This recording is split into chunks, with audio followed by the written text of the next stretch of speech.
আমি মির্জা ফখরুলকে চ্যালেঞ্জ করছি, ৬০ লাখ লোকের আমি তালিকা চাই।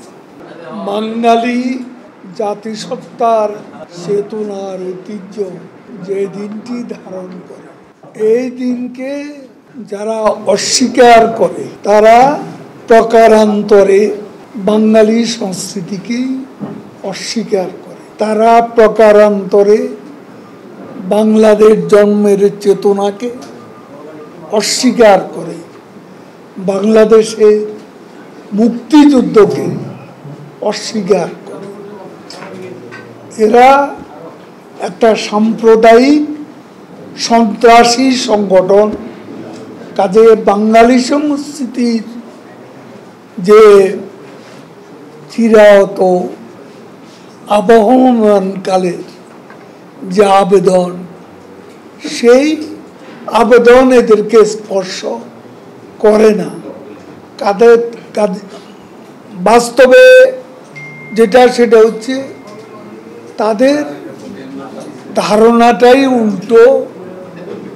তারা যদি বাঙালি সংস্কৃতিতে বিশ্বাস করত তাহলে তারা মুক্তিযুদ্ধের চেতনাও লালন করত। আজকে ঐতিহাসিক ৭ই মার্চ তারা স্বীকার করে না। এই যে ১৭ই এপ্রিল মুজিবনগর দিবস, বাংলাদেশের প্রথম স্বাধীন বাংলাদেশের প্রথম সরকারের শপথ দিবস, সেই দিনটি তারা অস্বীকার করে এবং সরকার গঠনের দিন ১০ই এপ্রিল এটাও তারা অস্বীকার করে।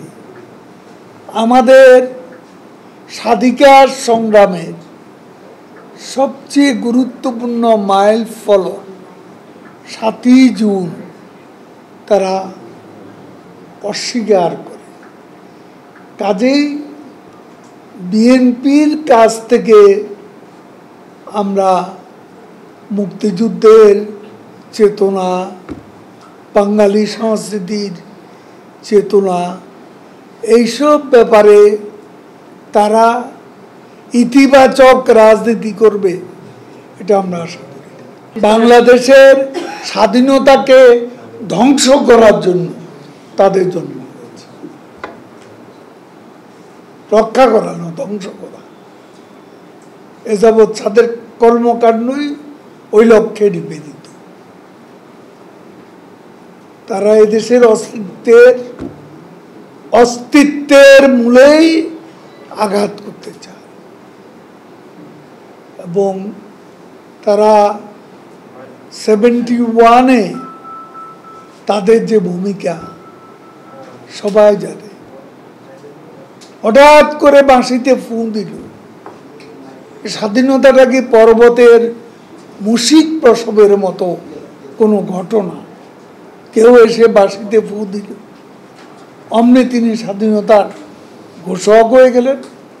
24 বছরের রক্তাক্ত সংগ্রাম, আন্দোলন, এসবের তাহলে কোনো প্রয়োজন নেই।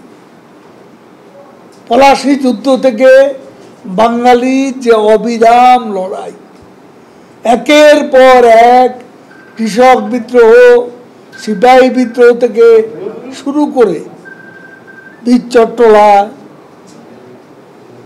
প্রীতিলতা ওয়াদ্দেদার, সূর্য সেন, মাওলানা মনিরুজ্জামান ইসলামাবাদী, তিতুমীর, সব সংগ্রামী মিথ্যা। বিএনপি এসব স্বীকার করে না। তারা মনে করে ৯ মাসে যে সংগ্রাম, যুদ্ধ, সেই যুদ্ধটাই স্বাধীনতার সংগ্রাম। এবং যদিও এই যুদ্ধে তাদের প্রত্যক্ষ কোনো ভূমিকা ছিল না, বিএনপি দল তখন ছিল না, কিন্তু সেক্টর কমান্ডার জিয়াউর রহমান তিনি কোন সেক্টরে বাস্তবে যুদ্ধ করেছেন সেটা আমাদের জানা।